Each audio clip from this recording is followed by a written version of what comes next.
All right, we are live. Hello, welcome everyone. This is Den Kushi.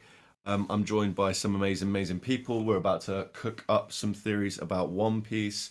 Um, yeah, so basically, just a straight off start. We'll do some introductions, starting with Fritz. We'll go around the table, and then Fritz can shoot off for a bit, join us when he's free, and we'll get into the spice immediately. We've already got some topics lined up, which I'll share with these guys in a minute once they introduce themselves. So Fritz, feel free to pull yourself in. Fritz the Ditz, Shipwright of the Last Ark. How we doing?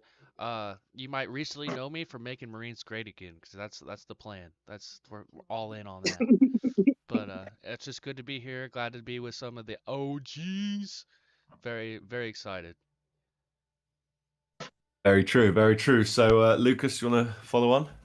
Yeah, I'm StrawHatLucas, captain of the Last Ark. I'm so glad to be here on the Din Din Kushi channel. We don't get to stream here very often, so it's always nice to join Din Din on it, as he is the first mate of the Last Ark and my boy, my brother. So I'm real happy to be here, my man. Pleasure to have you. Thank you. Kube. What up, guys? Kube the Red Sea, historian of the Last Ark, and I'm just excited to be here to spit some theories. Let's go. Sweet. And joining us, last but definitely not least, we have the absolute queen of all queens, the queen of Kamibaka. Maybe not, but 3-Day, introduce yourself. It's 3-Day Trip. Good to be on Din Din Kushi's channel, and you might know me or may not from the stupid little raccoon. It's been stuck in my head for too long already at this point. Okay, yeah, quickly then, before we jump into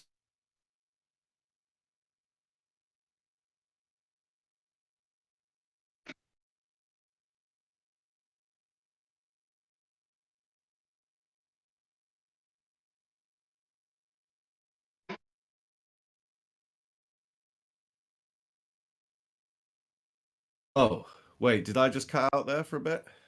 Yes, I thought it was Oh. just me, so I muted up.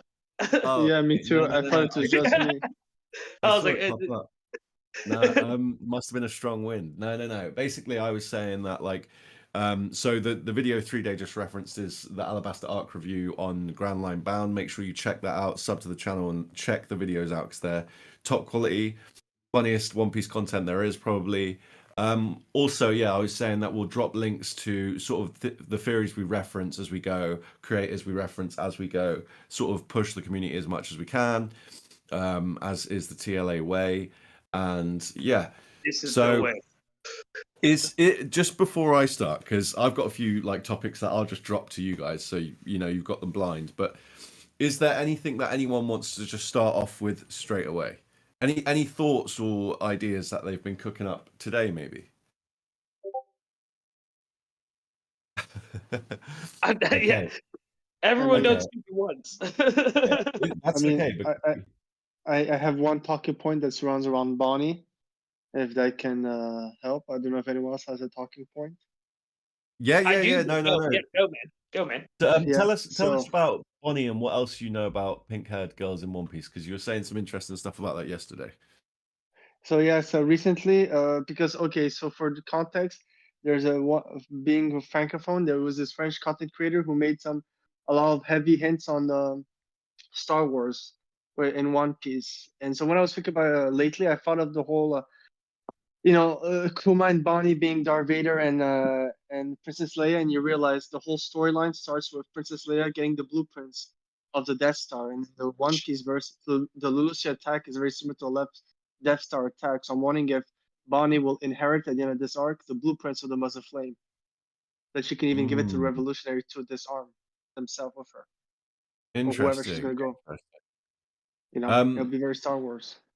I do feel like yeah, that's interesting actually. You're right, like the blueprints to the Death Star. It is interesting because we've seen Shirahoshi, who's a modern Poseidon, and then we've seen the Mother Flame, which is a modern Uranus, and we know where Pluton is. So the question is, do we also get a modern Pluton as well? Cube. if I may interject real quick, if you're on the Star Wars stuff, you need to look up that Noda Skywalker stuff. I'm dead set it's Oda. I think everyone thinks that. No, it's dude, it's Oda. It's Oda. I agree. It's Oda. It's like the other one. The other one is what Incognito. There was another one called Incognito. Yeah, dude. Yeah, it's Oda for sure. I agree. Yeah, I know of Noda Skywalker. Then I know about it very well. He has obsessed for like a year or two. Yeah. I still see people to this day say, "Oh, well, it's a request; it can't mean anything," you know. And at first, I thought, like, well, it can still mean something. Oda can include it, but now we sort of, I think we all agree that like it's probably Oda writing to himself, if not an editor, you know. So yeah, it's interesting. I wonder how many there's been now of Noda. Like, I wonder how many of each, because I know the names have repeated multiple times, not just Noda's. But he had one recently too in Egghead. What Noda did? Yeah, I can't remember which one it was though. It might have been the carrot one. Yeah, not long ago. I'm pretty sure. Yeah, he had to put the carrot agenda. Yeah, he had to put it to bed. That's why he had to do the carrot one. The carrot and the rest. You know. No, it's just you know what I said. It would be very fulfilling with this entire arc, because saying the arc started with the Lulusia attack. Yeah. As well, so it's like it's very symbolic, and obviously we're getting a lot of Frankie stuff, and Frankie's storyline started with him having certain blueprints. So I feel like this could be an arc where we could get more of a Star Wars hint with the blueprints, because they have to find a solution with the Mother Flame. It can't be like this long mysterious problem right now. Do you think that the order in which we will see the other ancient weapons do something big? Obviously, the Mother Flame destroyed the Leisure and made a massive hole, right? Do you think, firstly, do you think we'll see that with Shirahoshi and with a form of Pluton somehow? Do you reckon we're going to see more destruction from the ancient weapons? Oh, definitely. Yeah. I think it's inevitable at this point. I think Emu will attempt a great cleansing, and that's what, like, because there's no setup right now for why Luffy would want to go for Emu. Yeah, he has beef with Saturn right now, but that's because of the Kuma stuff and him attacking the island. That's it. There's no setup for it. So I think he will see either something like the destruction of Lulusia by another ancient weapon, or something of that effect. Like I think that will be the setup of why Luffy sees Emu as the biggest threat, or it'll just be about Robin. That's call back to Indy's lobby. But no, I do definitely think that will be why Luffy goes for Emu. Interesting. Do we think that Pluton's going to be used in a destructive way at all? Again, or if it was used back in the day, I mean. I feel like if we have to, I think they have destructive power, but I think you said the way that Kaido described Yamato. I think they were more guardians, and so I think it is destructive, but not destructive to destroy life. But for Emu's, like it could be like the perfect countermeasure against what Emu was doing all those years ago. So I'm wondering if like, because if you think about it, like Whitebeard, his nickname because of his fruit. Even think Shirosha as a Poseidon, not that scary, but the potential from being on the opposite side is what makes them an ancient weapon. You know what I mean? So it's like, I'm curious on what is their destructive power, you know? Like, is it just destruction or is it more to it? Well, I agree. To answer your question, Dindin, real quick, sorry. I think if they are destructive, like Pluton and them, we'll see it in a beneficial way, like destroying the red line or something like that. Mm-hmm. Yeah, I completely agree. I think like words are shown to have a lot of meaning, like the definition of words in One Piece, and the idea of it being a weapon. I think completely what you're both saying is bang on. Like it doesn't. It probably wasn't called a weapon back in the day. Like, let's look at the pawpaw fruit. It could be that the Buccaneers were displacing people, like we've spoken about before, for good reasons, because they wanted to escape the reign of the world government and flee to the new world. And then the government take these abilities and weaponize them as devil fruits or whatever. So I think I think I'd be interested to see how the ancient weapons were used originally. Like we saw Shirahoshi used the Sea Kings to sort of protect and repair the Noah and stuff, which is a positive outcome, right? Not a destructive one. So, yeah, I think it's a very interesting concept. And the reason why I bring it up to begin with is because I was going to say, do you think that we're going to see the ancient weapons revealed in the same order they were used 800, 900 years ago? Ooh, that's spicy. I think they were calling them weapons just to incite fear in people, so they wouldn't research the ancient weapons or the knowledge from the Void Century. I think it's all propaganda by the world government. They weren't meant to be weapons at all.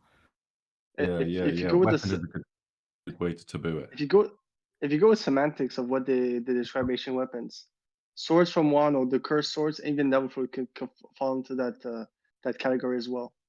If you think about it. Well, what was it that Tom said in Water 7 about weapons? Like, even if you build them, it's how you use them, or something like that. Yeah, It's right. about the person who used them. Yeah, so that grows that puts into the fear mongering that 3 Days talking about entirely. If they were used to benefit the ancient kingdom in their battle against the world government, of course they're going to be considered weapons by the world government. But it maybe their destructive power can also be almost like creative power or constructive power. That's probably the word, right? Constructive is probably the right word for it. Yeah, and go sorry. ahead. No, go ahead. I was just gonna say that they say they're all sleeping, and they call them weapons. But if you look at how Shirahoshi awakened her power, it was due to trying to defend herself or out of fear. Something bad was happening when she did summon the Sea Kings. Yeah. I wonder if that's how the others will awaken too. Something bad's going on, and they have to wake up. Interesting. Kind of like how the devil fruits were created. Like pressure creates desire, or oppression creates desire, and then the desire creates a solution in the form of devil fruit. So, yeah, they might have originally been made to solve a problem. Yeah, see, that's also like, just to go back to that destructive capability. If we do see Pluton destroy anything, I for sure think he's going to destroy the walls of Wano. Yeah, interesting. You can also say the pattern that maybe the whole of Venice Lobby or those other islands we know have been moved around. Like if Kaido's fruit by itself could do all of that, maybe the ancient weapons together could they prevent, like, think about it, there's a content pool called ores. I'm sure the three ancient weapons together could do much more beneficial to defend islands, because they maybe potentially make an island, like move it, because one of them affects the weather, one of them can literally drag it, Pluton. Because the way they describe Pluton is they said in one go it can destroy an entire island. But what can it do if they want to save it? You know what I mean? Like I think also the opposite direction is called that. It could have been the first guardians, protecting the lands. It makes me think of the New World straight away. Like maybe the New World is as treacherous as it is because it was created by the combination of the three ancient weapons used at different times or something. Yeah. I mean, look what the Mother Flame did in one go. So. There's this issue with energy or power source, and we all know, like fuel source, we know that that's going to be a bigger theme as the story goes on. So the fact that we do have, like, us guys have spoken about it for years, like Raijin Island is covered in lightning, which that might tie into the original fuel source that powered Uranus because of the moon, stuff like that. So yeah, there could be traces of this still left in the New World potentially. Yeah, interesting. I'd like to remind people, think of Momo in Arlong Park. He was started to attack Luffy, and then he became his guide to Arlong Park, literally. The big cowfish in Arlong Park that Luffy comes with. Oh, Mumu? Yeah, Mumu, yeah. Yeah, Mumu. When you said ores, man, I started thinking about it too. With Pluton being a massive warship, we don't know how big it is. What if it is as big as like a continent, like a small continent? And maybe ores got the name Ors and the continent cooler name from pulling Pluton. Just a small like shower thought, like that just came into my head. I was like, maybe. Yeah. I think like a footnote of a lot of, not a lot, but a few theories made in the past couple of years are that Ors pulled at least one of the ancient weapons, whether like probably Pluton. I'm not saying that did happen, but I have heard it a few times come up. Well, maybe Poseidon fell, so they couldn't use the sea beast to move it. So maybe Ors did. Yeah. I mean, Ors definitely seems tied to Wano. Pluton obviously very tied to Wano. It could be that Pluton was used to break up a continent with its firepower, and then Ors takes the pieces and puts them somewhere, kind of like how Wano seems to have been formed. So it's an interesting thought. It is, yeah. I mean, he could have pieced together Wano with how wild the landscape is. How old is Ors? Isn't old enough, right? Wait. Yeah. I don't I don't over think- 500 years ago. The one in Solar Bark is over 500 years ago, I think, something like that. Okay. Well, I do think it was possible. Actually, I take that back. I've said it in like 80 videos that I think Ors was a part of Joy Boy's crew in some way or shape or form. So I'm pretty sure it isn't specified actually. So don't listen to me, Lucas.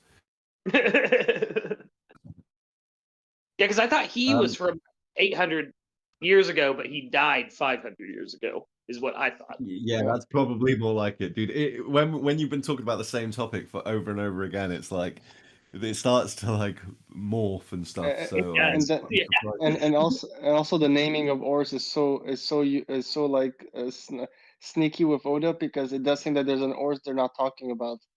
Because the one in Marineford is the sun, but then they say he's actually Ors the third. So that means the Ors we met in Shulabark is Ors the second. So it might be an Ors the first somewhere else. Junior, You know? right? See, I thought he was Ors the first, and then there's a second one, and then there's Little Ors Junior. Like from what I remember, Moria said, so the sun. That's why it hit to me. Like Moria called him the sun. That's why it bothered me at the time. So I assume like because they call him Junior, don't they? They call him Ors Junior, right? So yeah, Little Little Ors Junior. And then on the Jolly Roger, there's like the three eyes, like the number 3, right? So but yeah, I can't remember. I think it is left ambiguous. We don't know which one is the second. And I do feel like a few years ago, Euderon, when the whole horror thing, he kind of hinted that there might be another Ors that was important to Joy Boy's story. I do think that's what you're saying. I heard it also in the past as well.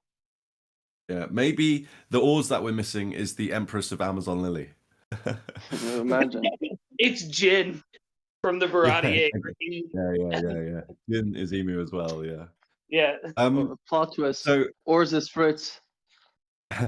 So basically, some bits that some of us here have heard and some of us haven't heard from yesterday, tying into the ancient weapons, is the first character named after a planet we met was Neptune, and Neptune is the furthest out of in our solar system, followed by I think it was Uranus, which was then we saw with the Mother Flame, and then Saturn is the following planet, which we've just seen. So, and Saturn's summoning circle had the number 5 in, and there's 4 more planets in order if you don't count Earth to go.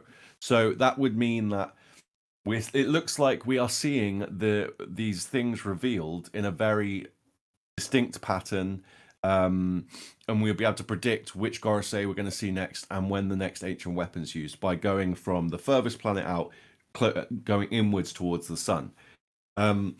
How I discovered this though is down to 3-day trip and 3 days idea about the Key of Solomon. So 3-day, if you can give us just some spark notes, you don't need to cover everything if you can't remember it, but just give us an idea of what you found yesterday.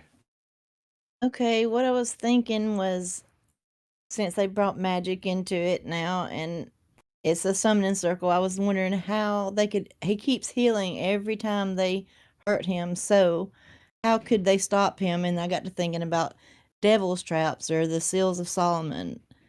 And so I got to looking into that, and that's what got me to thinking about that they may be using more Bible stuff like the Key of Solomon.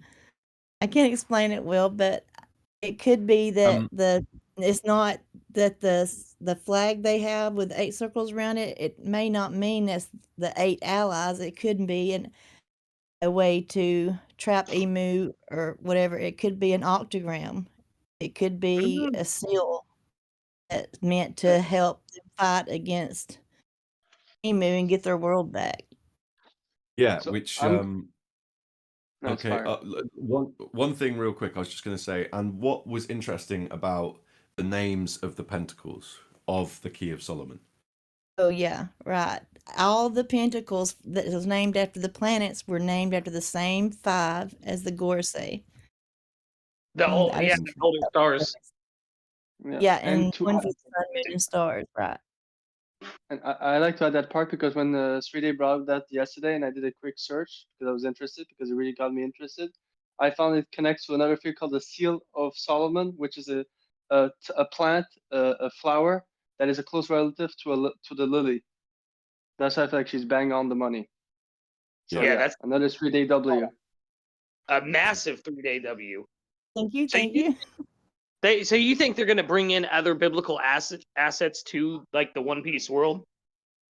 Yeah, I definitely think it's gonna happen, and it's even though there's just been a little hint in here and there, it's definitely connected to Wano because if you think about it, they don't call them devil fruits really. They kept saying they had magic, not a devil fruit ability. They called it magic. Right.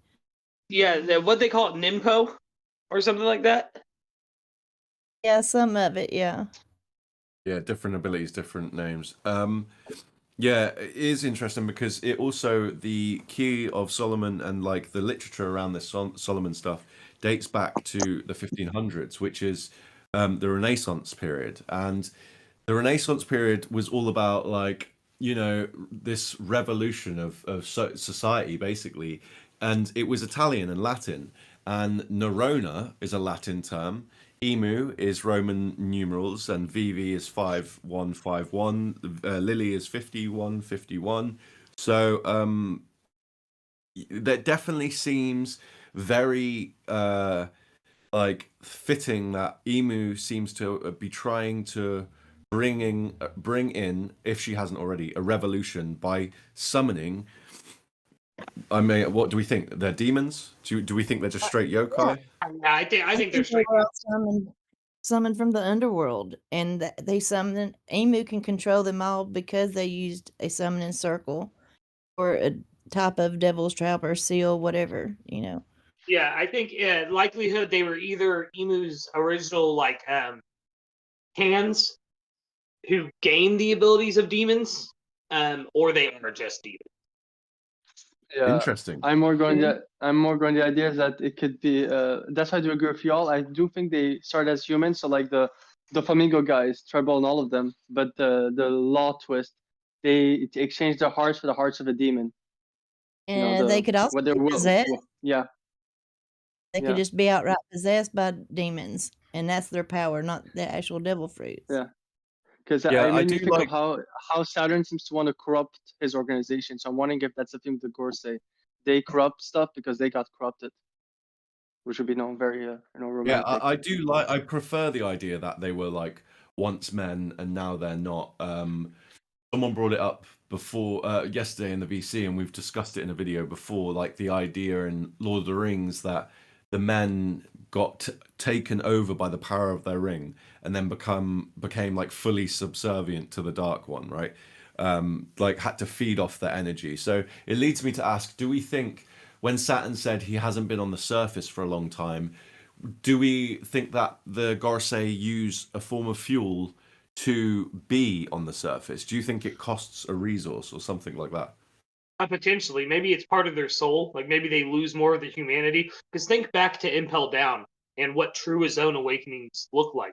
We still have yet to see a true zone awakening, barring the potential that Luffy's is a pure awakening in the series, besides those Impel Down jailers. So maybe they are true awakened demons, and it takes part of their human soul. Like if you're going off the basis that they are humans, right? then it takes part of their human soul every time they use their full abilities. Mm-hmm. Mm-hmm. You know what it makes you think That's of? what It's it- basically, you know what you made Actually, Lucas. You know what you just described in a different way. The way they described Luffy using his gear second and is affecting his lifespan. It could be Yeah. something similar. The more instead of dying, they lost basically a form of themselves. Yeah, I like it. well, That's. Oh, sorry. Go ahead, didn't it? I was just going to say that's exactly what my thoughts were when Lucas was talking. Then is like kind of like lifespan, but it'll be in some like reverse because these are like demons. They're non-living, so it might be the lifespan of other people, or like this is why they say don't look into his eyes because it just sucks your lifespan up and your head pops off or something like we saw. Yeah, I still think that's the evil eye. I'm almost positive that's his ability. That's how he can do Interesting. that. Yeah, there's also something that I like to bring up that we were talking with Street. I forgot the other name of the other seal when we were researching yesterday, but in one of them there was a seal that was similar. I think there was a seal of Rafan or something like that that connected to both Saturn, the Roman god, the Roman king or Roman god Saturn, with an Egyptian Ishtar, which is also Ishtar is also the name for Isis, which is a lot of Egyptian deities. So I'm wondering now, what is because it's never been clear, but I would love to get more like hints of Saturn, if Saturn has connection to Alabasta as well, because of that. Yeah, I think. I mean, the seal, the seal of Saturn itself is a very, very deep, old school symbolic reference to essentially the trap that keeps the Antichrist inside. And if you open, I'm not even sure if we can talk about this on YouTube, but if you open that stuff up, then that's what releases the Antichrist. And that's like a very classic symbol. It's in a lot of stuff. So Saturn, I do think, is relevant in the sense that we're talking about. There's probably there's a reason why he was the first Gorosei we saw. He might be like the gateway into the other Gorosei, Yeah. And that made me think of too that we're working on time limits. If there's a summoning, there's usually like at least an hour time limit, and maybe that's why they're in such a hurry because Saturn doesn't have much time left on Egghead as he is now in this current form. I mean, he definitely didn't seem to be phased about staying on the island with the Busticle. Right. He's just wanting to get it all done, I guess, before he runs out of time. I don't know. That's what I'm thinking. Because I think this whole thing is like with what Kube was saying about being tied to Greek gods and stuff. If any Greek figure that Saturn is tied to, it's Kronos. So like, who is a figure for time? You know what I mean? Like, and I really think that you're right on this. I think that he can only hold that form for a certain amount of time, and I think he's going to run out very soon.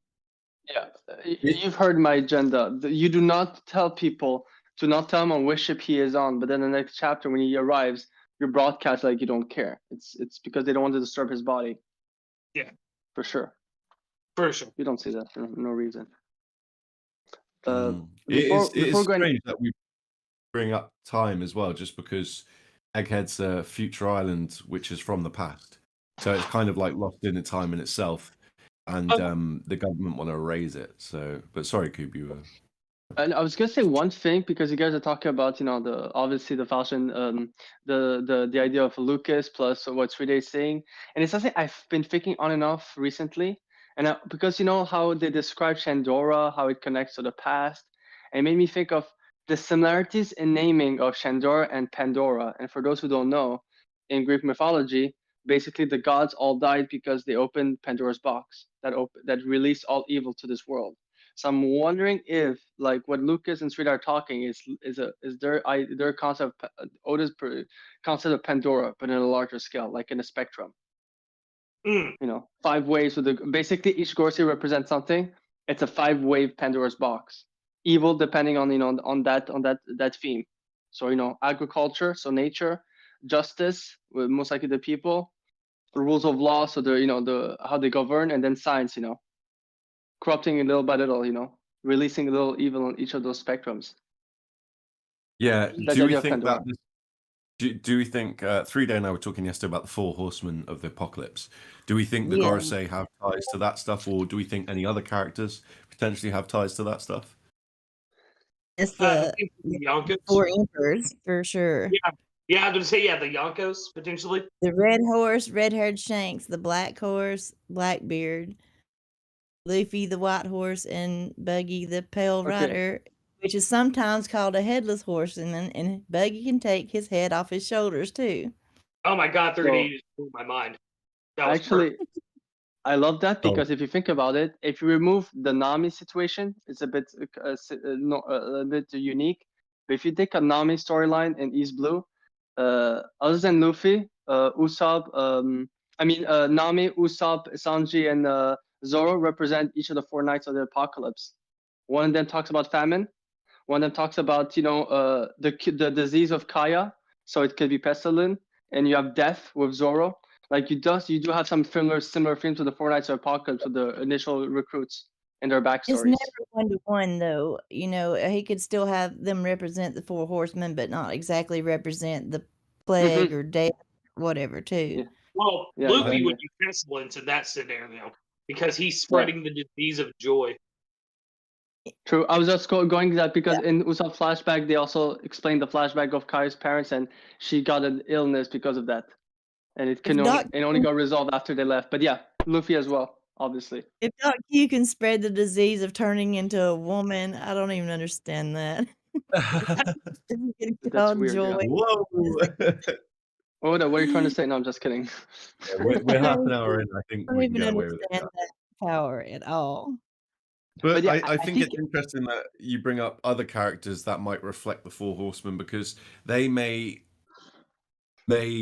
tie into the other 4 that 3-Day stated, because we mentioned there Yonko and the others that you mentioned, Kube, are not Yonko. So yeah, it'd be interesting to see if they communicate or interact as characters. Well, Or the replace each 4 other in emperors some way. are all going after the One Piece, which will bring about the destruction of the current world. It may not be the bad kind of destruction like from the Bible talks about, but it's a type of destruction all the same. Yeah, it's an end to something nonetheless. Actually, I might have something, and it's on the. I cannot go on the script we're working on with Denden and Smokey, but what I can talk about is, I've been telling Denden that there's some weird loop in One Piece. Everyone a bit agreed, and I kind of saw that there is a loop. Basically, whenever Luffy has a recruitment of 3 people, if you take out Zoro because he's a unique recruitment, if you take every time he has to take a third person, the loop restarts. So he meets Nami in that trip. He gets Sanji and Usopp. Nami fully joins. Then the next loop happens after Alabasta when they go to Sky Islands because then they have the Robin situation. Frankie joins on the same arc as Robin, but Brooke right afterwards. And then if you think of post time skip, is even worse because each of the prince or princesses he helps connect to the color pinch. Rebecca, Shiroshi, Momo meets Peach, and now you have Bonnie who has a peach hair. So there's this weird thing. So I'm wondering if every event is set to happen in some shape or form in One Piece. But what differs is the people, like variables and constants. Bro. So it could I be think the the, reason why we see everyone has a chance to change the tide. So there could be a 4 Knights of Apocalypse on every faction in a way as well. Apocalypses are only bad for the people who aren't being trampled on, bro. I'm just saying that. And if you look it up, each princess you're talking about with the pink hair, they were all 16 years old Exactly. when Luffy met yeah. them, which is weird. I mean, The word I told Denden in 3-Day yesterday is literally, it's a casting. It's like, even if you Alabasta Dressrosa, if you talk about the both arcs, but you talk about the leader of Revolutionary in that arc, both Sabo and Koza are very close in description as well. Blonde hair with a scar on their eye is coming, from a, it's very interesting. So I'm wondering I think the idea, the word casting is very interesting because people might not get it at first, but when you think about it, when you listen to you explain it, it really does work that way because, of course, they're cast by the mangaka, which is Oda. But as One Piece goes on and we sort of see this weird 4th wall bend and stuff like that, and maybe even a 4th wall break coming up, I do feel like there is a meta, a matrix going on, and the pink hair, it does actually mean something, like you say, particularly at this point. When you look at Big Mum and Bonnie, Lola, and Chiffon, like they look like they're related, like they look like they're intended to be related. So I do feel like there's a code going in, down, like there is a code, and I think the blue hair as well with Buggy, Vivi, stuff like that, that could also be relevant. Yeah. But So yeah, I'll be curious to wait, see. I'm just gonna jump into a second because we've got to shout out Manacrow. I will call him Wanacrow for gifting 10 memberships. I just saw Let's it. go. Oh, Yeah. wow, Mana. By the way, Mana, I was actually thinking about you earlier. I just want to like, I know it's not our stream, but I saw what you did in the hidden stream last week and stuff, and I just want to say like, you're such a goat, dude. And like, if you ever want to come on TLA or Den and talk about a certain subject, or if you ever want to jump in, you just send us a DM and we'll put you in. You don't need to ever donate or feel obliged. So thank you very, very much, my friend. Thank Got the you. God Usopp stamp of approval with us. Yeah. Okay, interesting. So there is something I wanted to touch on here.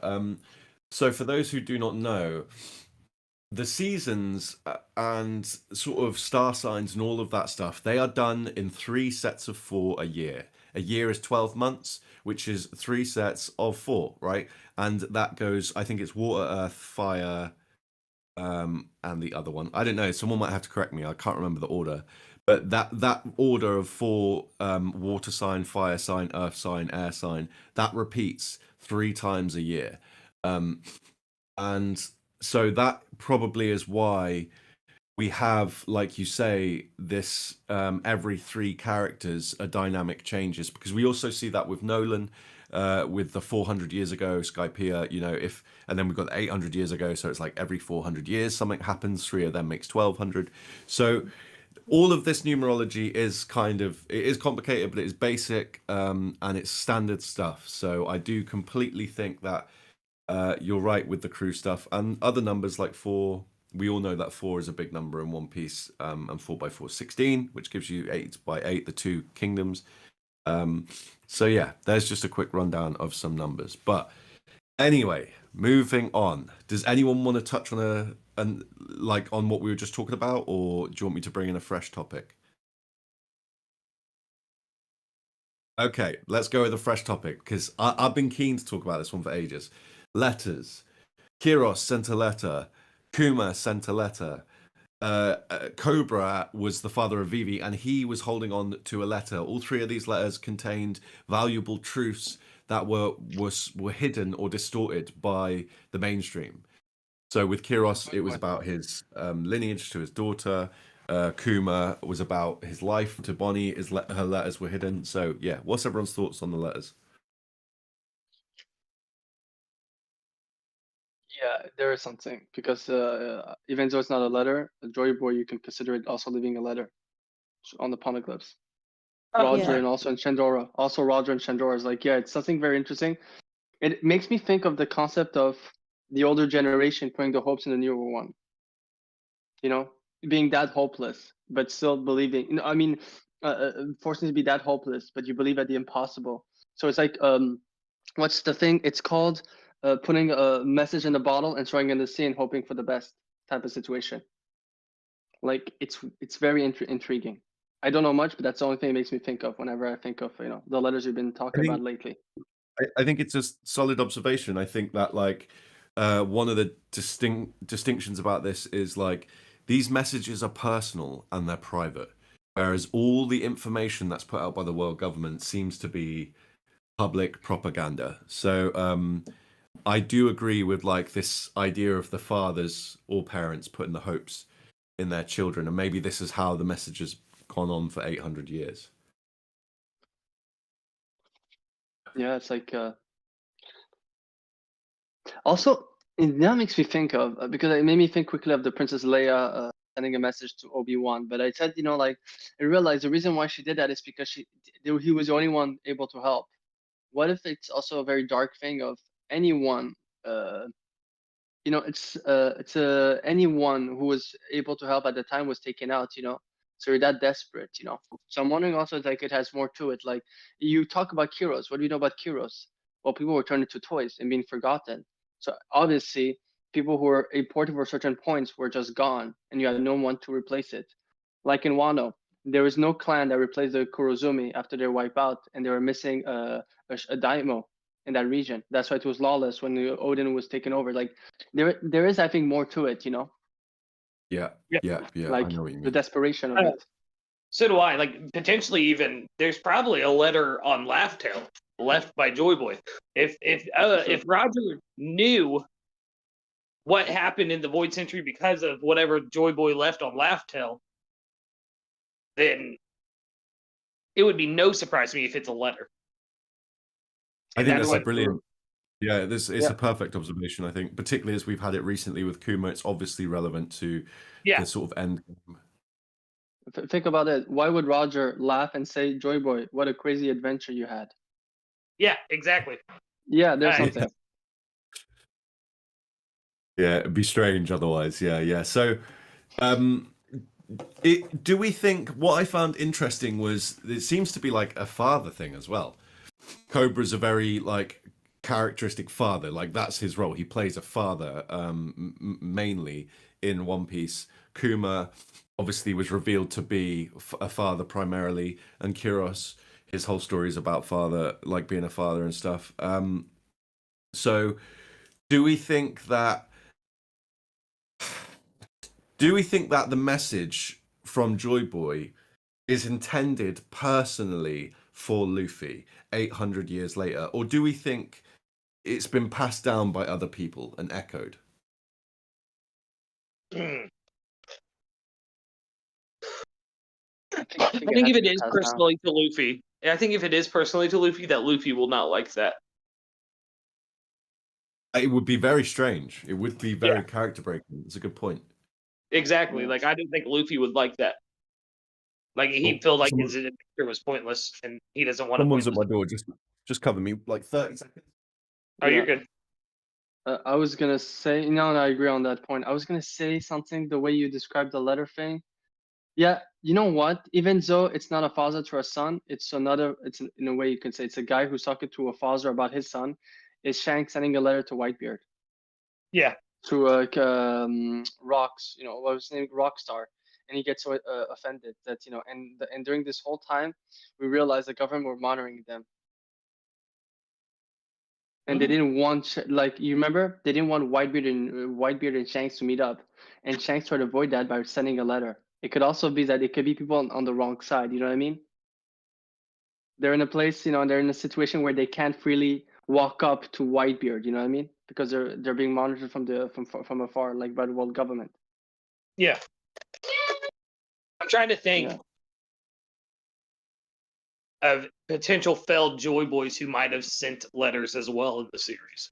I've been doing the same, and I was expecting to find some like linear stuff, like the Kyros one. There's a letter there to the daughter, but I actually ended up not finding many and finding little other versions. Like Vex would be the one to talk about this, but the letter between Law and Croissant, or Coruscant, if you want to call him by his name. There's a letter there revealing the truth. There's a letter also between Sanji and Luffy, where Sanji says, "I'll tell you the truth when I see you next," something along them lines. So there are other versions, but I haven't found many. If anyone in the chat points them out, I can't see the chat. There's definitely one. There's definitely one. They never said it, but now it's very hinted. Noland. Remember what they said? Cricket knew for sure the Nolan stuff was propaganda.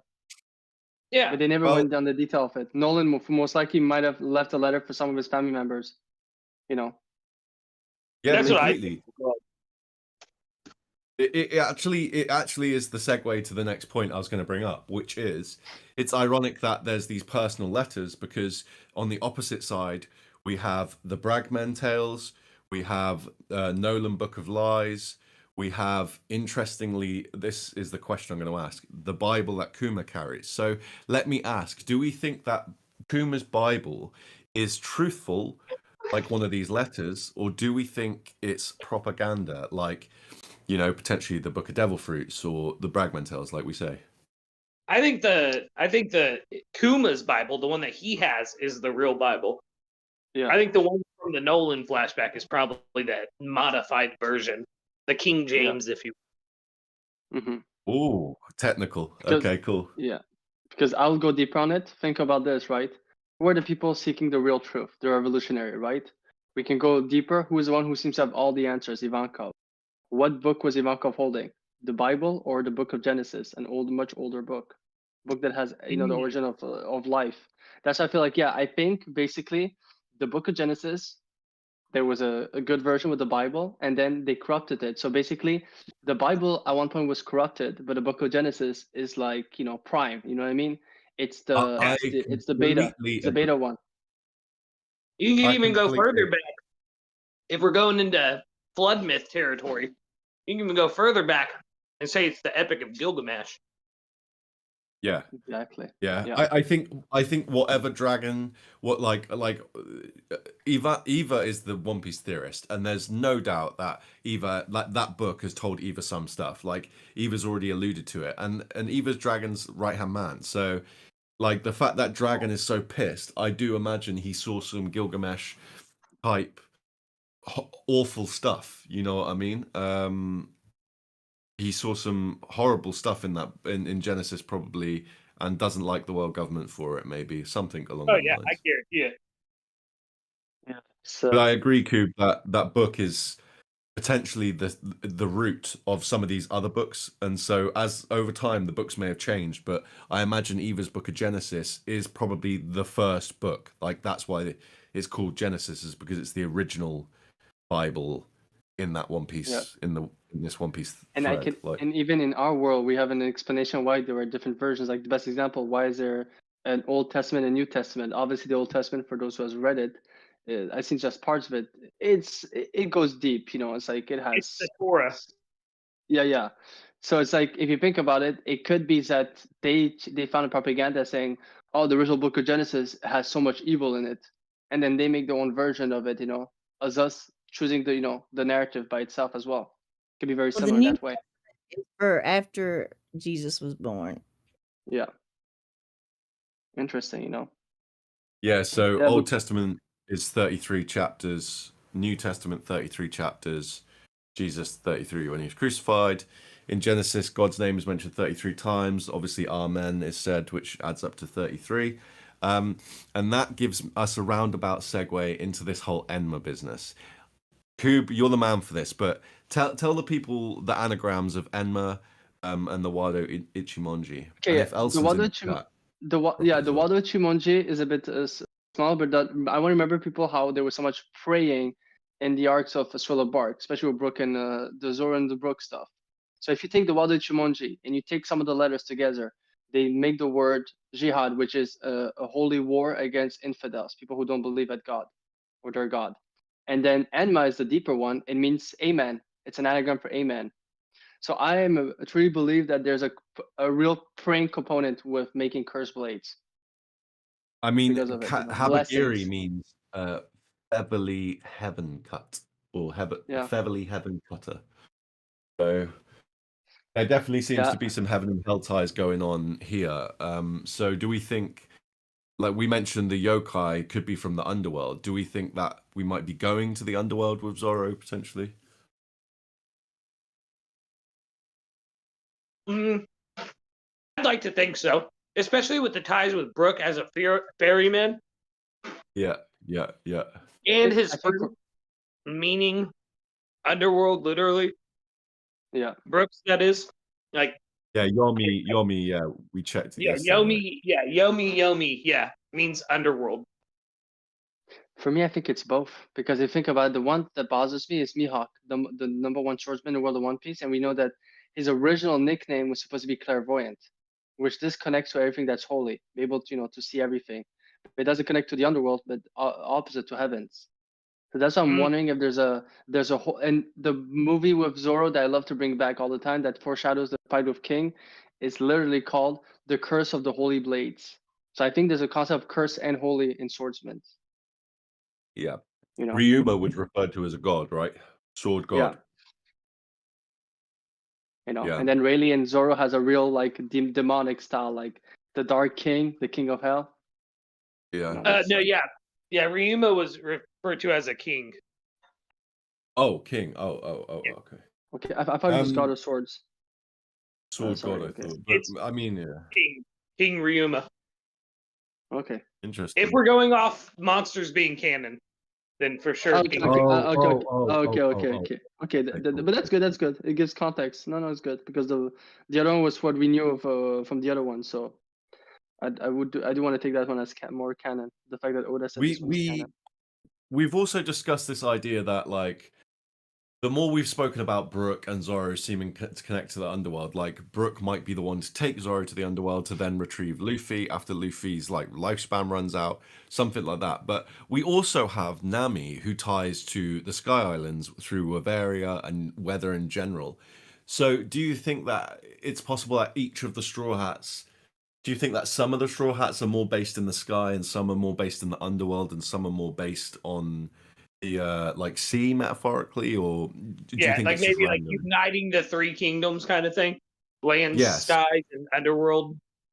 Yeah. Yeah, I haven't thought about it like much, that. but I think it's possible. I mean, Okay, so we kind of the three who encompass the underworld are right there in our faces too. Robin, Zoro, and Sanji. well, And what? Sanji. Ifrit. No. Ifrit is Ifrit. Also think of Ifrit. It's supposed to be a form of demon. Interesting. Yeah. Diablo flames. Jambe. Yeah. Yeah, true. In French, Diable means the devil in French. So yeah, you should put him in as well for sure. I mean, So by on the other we would need 12 on the straw other hand, hats. we have Frankie, who's a shipwright, so we know that he's based on the water, probably similar to Luffy, probably, who's a pirate. I'd say Chopper. Because we have Chopper. to. If you're doing it off that, you have to lump in the land with the water. Yeah. It's like there's put the heavenly realm, the earthen realm, and the underrealm. The earth. It's the earth realm. Shadow It's realm. I think it's underworld, heavens, and earth. If I'm not mistaken, earth encompasses both the sea and land, so you could also call it earth. Yeah. Yeah. I mean, it's probably more water than land, so it makes sense. Actually, if you go even deeper than that, it can go like, I think even Luffy becoming the word of liberation, he could be one who is in all three of them, connects all three of them, because he's the word of liberation, supposed to unite people as well, like the Avatar. I think he represents the sky with Nami. Yeah, true. I got another question then. Just before we move off the letter thing, the fact that these truths are revealed in letters, right? And Lily's letter revealed what? The letter D. So do you think that there's some sort of tie between the fact that letters are being used and there's a letter D that is significant? The two meaning of the word letter. Do you reckon that's relevant? Ooh, dude, I didn't even think about it like that. So like Yeah. the D letter means like a letter left by somebody with D, or something like that. Yeah, like maybe these truthful letters are signed with the initial D as a code or something like that. Because the most significant letter we've got so far is the one from Vivi, and Cobra held onto it, and he specifically said to Emu, "What does the D mean?" Because that is what is in this letter. maybe it's a symbol that signifies revolution, like the Kazuki crest. Yeah, possibly. Yeah, like a sigil. Yeah, then they put it at the end of all of their letters and just put it in their name, as maybe like that was the way they coded it back then. So Yeah, maybe the government that still doesn't understand exactly what the D is just sees them as enemies. Yes. Yeah. Well, I want to bring something up now that we're talking about that. I'm sorry. I had a theory a while back.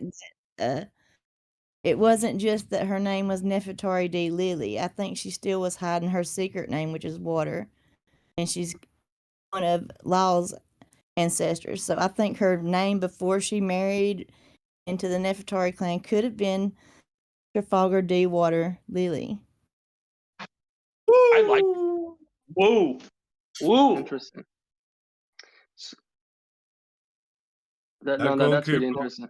Yeah. Go on. My fingers, because before I forget it, is because I'm a big believer that Morgan and at least Morgan and Shanks are exchanging information about Luffy through the body picture. And I looked, what if, there is a connection with the D and Luffy's bounty picture because they changed a few times. And the one thing that evolves is his smile, the size of his smile.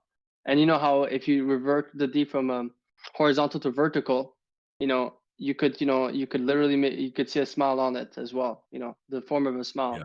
So I'm wondering if the D could also, like, they found different symbols with the D, a spectrum based on someone's smile on the bounty as well. I mean, it definitely would fit this whole Blackbeard thing, right? If the D was a smile for the right ones and a frown for people like Blackbeard on the other side, because Whitebeard Yeah. specifically said, you ain't the one he's waiting for, so go suck a chode, like.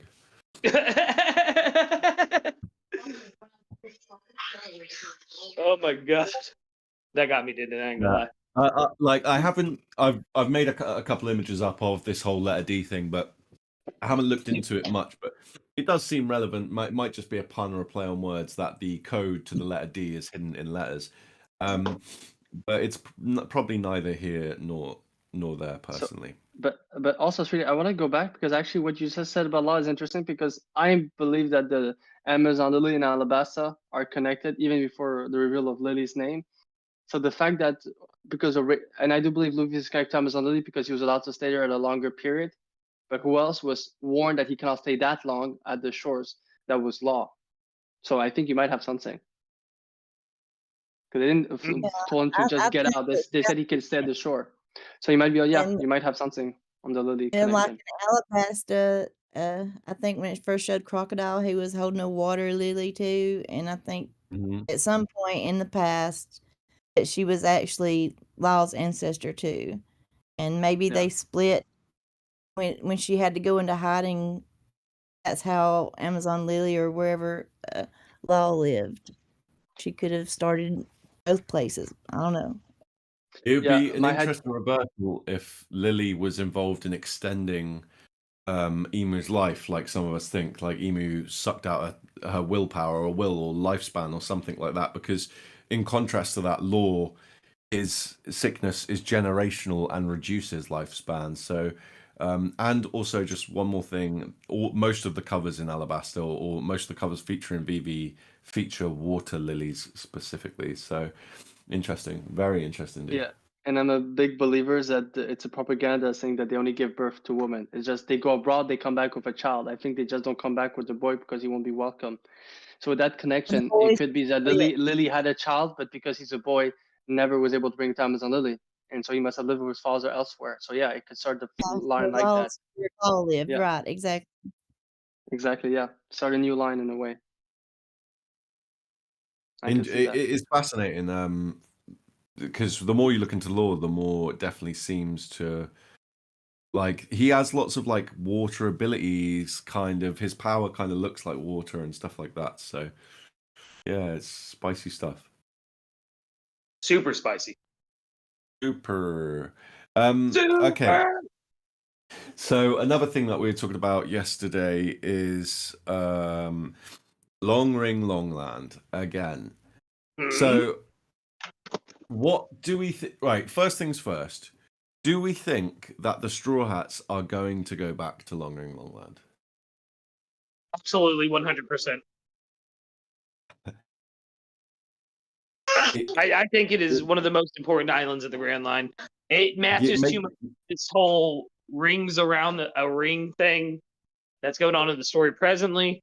The 10 points of the Long Ring Long Land, there's 10 Straw Hats. Like there's a lot to unpack with Long Ring Long Land. Yeah. I mean, the effect of the island is obviously very reminiscent of the Gomu.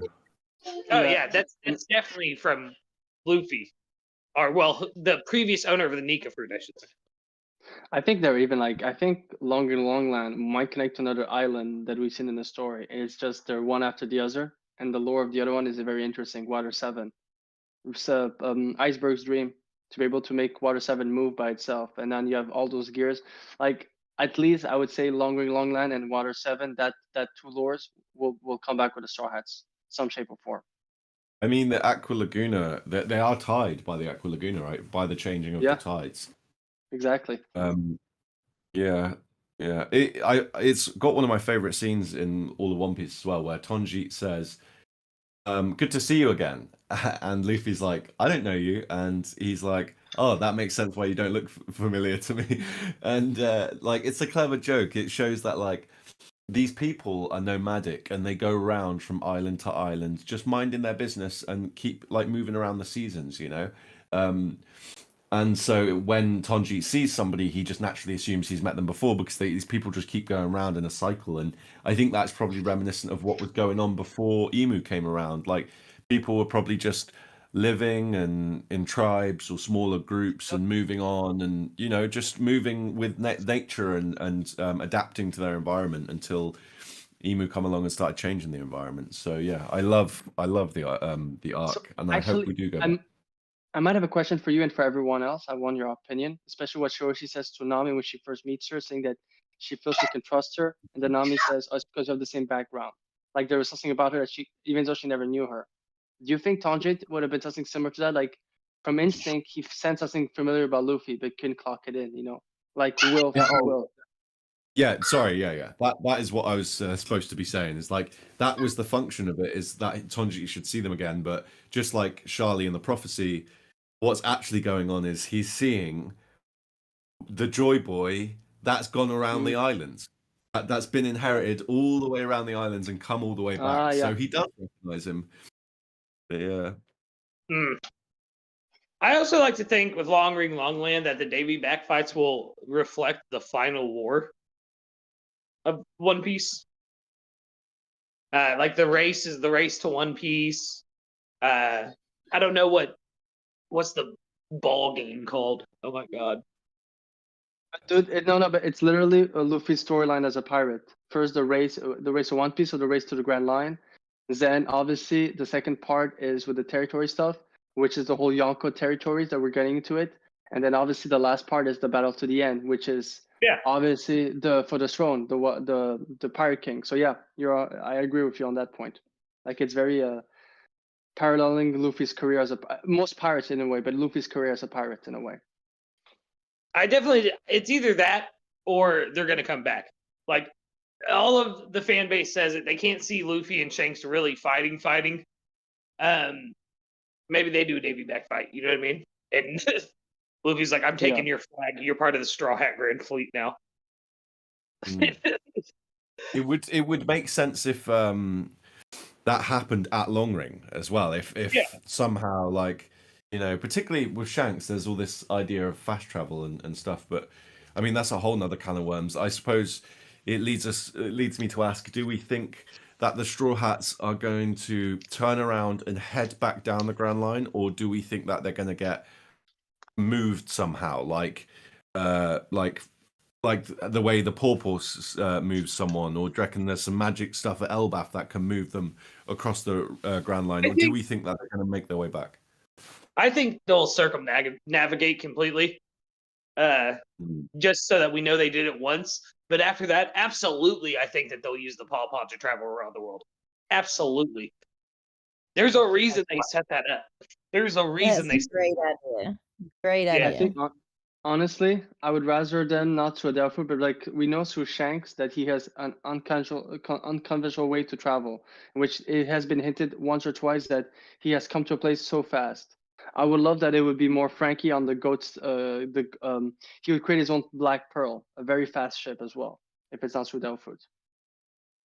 His Kuda burst and everything, you know, a new way of system of traveling. Yeah, and he has the rabbit runners now too on the sides. Yeah. Yeah. The anti-gravity from Vegapunk. At first, I was thinking about like how Oda would do the Pawpaw thing, because there might be other ways introduced, like we're talking about right now. However, what I kind of realized after looking into it was this might be the point. Like travel might now be open in multiple different methods. Do you know what I mean? It like might not just be the Pawpaw. It might be a new train, a sea train, or a new Kuda burst, like you say, or some sort of plane or something. So yeah, I'll be fascinated to I see mean, how travel opens. everyone ties Skypiea to the end of the series, and we did see the Mary fly at the beginning and end of Skypiea. So it would not surprise me if the Sunny flew. Well, once you said Yeah. playing that, then I realized there's also an anime opening that starts out with the Sunny flying.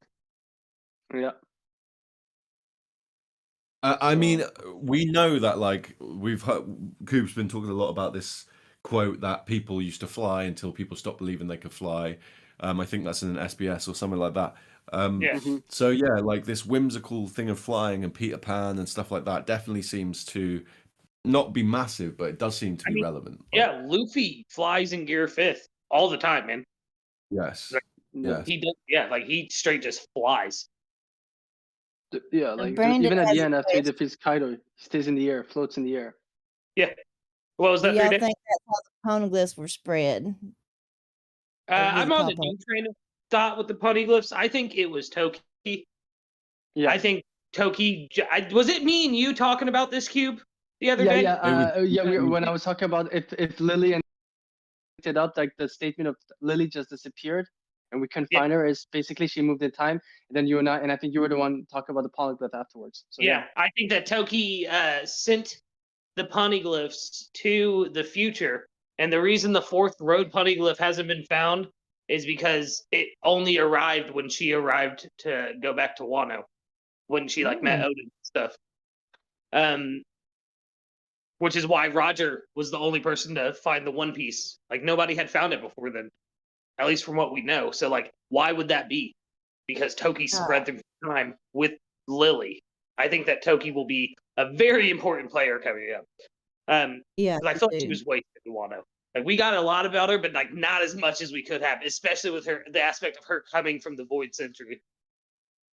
Yeah, and I want to bring up to everyone because I believe that I do believe that there was something else with Toki. I think she had the name of the fruit and gave it to Roger, or gave him an information because you'll look back. She is determined to achieve her goal, but the only time she starts getting at peace is when she's on Roger's ship, and she already has a kid. So you say, oh, it's the kids. But what's interesting is Toki has interactions with everyone except for Roger. But I don't believe they never talked in the whole trip. The question is why Oda never showed us when they talked, because I'm sure that's game changing. And if you want to hide a secret for 800 years, would you write it down or send someone in the future with that information? Having, no way of other people finding out before Toki reveals the information. So yeah, I've got something that might like contrast this because it was me, Lucas, that you were talking to yesterday about Toki and this moving the poneglyphs and stuff like that, and we were saying about how there's 3 poneglyphs in Wano, right, which suggests that like that's more than anywhere else, so they might have run out of time to move them. Yeah. Now, the other thing though is with the Pawpaw idea, they might have run out of time. Like somebody might have put the red line up in the way of moving the poneglyphs, which is also just as feasible in my opinion. So I'd be fascinated to see if some of them were moved in time and some of them were moved by the Pawpaw, something like that. But I do think that Toki was involved. And time might be involved with the poneglyphs, and that's why there's trees always next to a poneglyph, because they're so old, they're the oldest thing on the planet. So I don't know how it connects, but I'm digging what you're saying. And what I like as well is Kuma's Bible has a lot of location, this kind of stuff. What if a long time ago they wrote all the places where they moved poneglyphs? They just knew when they would to reappear as well. Yeah, I mean it would have been an intricate plan. Like legitimately, it would have been like every 200 years show up and drop a poneglyph. Like, you know what I mean? And then someone earlier in the chat said something about the giant on Egghead showing up through time, and that was my first thought too. Like, what if that is why it showed up in 200 years? Like, or 200 years ago? Is because it got moved forward in time. Like, maybe it was the one that dropped the poneglyph off on Fishman Island. Maybe, like, we don't know, and that's. Do we think that Egghead might be because, as I said earlier, Egghead's a future island that's from that ancient past. Do we think that Egghead might be scrambled in time? I know you and I spoke about Little Garden. That seems obviously time scrambled. Egghead, I don't know, because we don't know how much was there when Vegapunk got there. And if that robot had been at Marie Joie 200 years ago. Who put it on Egghead? Who was it that was put that shit on Egghead? Yeah. Do we even know if Egghead is the original name of the island? Yeah, well, we don't know if it's the original name, but we know that when Vegapunk, when he first saw Kuma all those years ago, Egghead looked like a regular island. Yeah, it was called Egghead, but it was a regular island. Yeah. Honestly, for Egghead, it feels like it's explained to us islands like Ivankov's island, where the revs are right now, to the shape of a heart, or why Boeing Archipelago is a form of 3 5-stars. Like I think what it's showing to us, they all started as regular islands, but because of certain outside sources, it altered itself, or they altered. That's what we saw at Amazon Lily. We saw Amazon Lily get chopped right off. You know what I mean? Like, exactly. There seems to be a lot of that going on. I believe we. Oh, sorry, Denton. No, go on. I believe me, you, and Kube were in a VC one day. I know you were there. I can't remember if Kube was or not, but I'm almost positive he was. And we talked about the possibility of Amazon Lily being a prison for Lily. Like, yeah, that's what made the comm belts, is like them forcing oars to pull Amazon Lily into position and leaving it in his wake in that straight line. Like, yeah, something about Amazon Lily is it's very strange. There's sea kings around the outside. Our big thing about Amazon Lily that we've always spoken about is the fact that there's a love sickness, and the whales talk about, or the sea kings talk about, 2 sovereigns. And if you want to keep 2 people apart, a very good way to do that is to make one of them sick if they come into contact. So it's definitely seems like a prison to me. However, yesterday, Kube and I think it might have been 3-Day, we're talking about the idea that maybe the women fled to Amazon Lily and made it a defense. So, and that's how you get the Kuja tribe, these women that don't like men, and fight them off. It's like my thing to the Wapol, because like this, people who were in that chat like this, they understand. Wapol loses his kingdom when he comes back 2 years later on. He's the ruler of a new kingdom, and he has a new wife. And when everything goes down now in this arc, what happens? The first thing they do, the world government, they go after his wife. And then I am a big believer is that Ginny was the prize of God Valley, and Garling the champion were the wife. So what if it's similar to, you get the land through the wife, through the woman, not through the men. God Valley stuff. Well, what I was just thinking of is when you guys were talking about Dinden, when you were saying what you were saying about Amazon Lily, is we've all been speculating that there was some kind of love between either Lily and Joy Boy. I wouldn't mind that at all. No, yeah. Or Emu and I'd love triangle thing. Like Emu was in love with Lily, but it was unrequited. What if Emu was just in love with Lily, and Lily was just in love with Emu, and she put herself there to try to escape Emu? I would say it's possible. Broke her heart and broke the world. That's why she vanished, because she put herself on Amazon Lily, and by time Emu found out about Amazon Lily, she had already lived her life and died. Yeah, the only thing, I do like the idea of a romantic thing going on, Emu's a bit of an incel and stuff. I like it. The only thing is 800 years is a long time. That to me suggests that there's an agenda still to be completed. There's a reason why. And once Lily's dead, I mean, it could be Vivi, right? On Den, there's a video about it. Emu does seem super tied to Vivi, and now we've had it revealed that Emu's and Vivi's ancestor is Lily, who's tied to Emu. So maybe that's what the agenda is. But yeah, I think there'll be more than just a romance, personally. Yeah. Honestly, same. I'll say this: if there's something like Emu, if Lily has to connect to someone, it's not Emu, and Emu got jealous. Even though we like the idea of Joy Boy, I still believe there's a difference between Nika and Sadgar Nika, the actual Nika, that it could be the original Nika, the one that inspired it. The whole Usopp becoming God Usopp under the sun. Kaya falls in love with him. She is healed from a depression because of Usopp's storyline. If Nika is that type of person, what if it's just basically they isolated both Nika and Lily as well? That's absolutely fascinating. I've never realized, but you're completely right about the Kaya thing. That's it reflects the love sickness that we've seen on Amazon Lily and stuff. pretty well. And This is quite another eerie. point is, if you think about it, Luffy's biggest point is he doesn't go for himself. He goes it for his brother, Marineford. He goes it for his friends, Alabasta, Dressrosa, Wano. So it could be that Joy Boy, after what happened to Nika, took it upon himself to, to spread his friend or try to help his friend, and the cycle started. What Mm. if I mean, what if back Usopp- then that's the reason the men became doctors, was to try to cure that sickness if she is an ancestor of water all. yeah, yeah. Yeah, Interesting, like Yasop was not around his wife when she was dying, like also when she was really sick, and it could be down to some love sickness, and the fact that Usopp stayed with her kept her ill, and like you say, maybe some of the men over the years, or women as well, have become doctors to resolve this issue. And We did see I'm Law sorry. have his gender changed.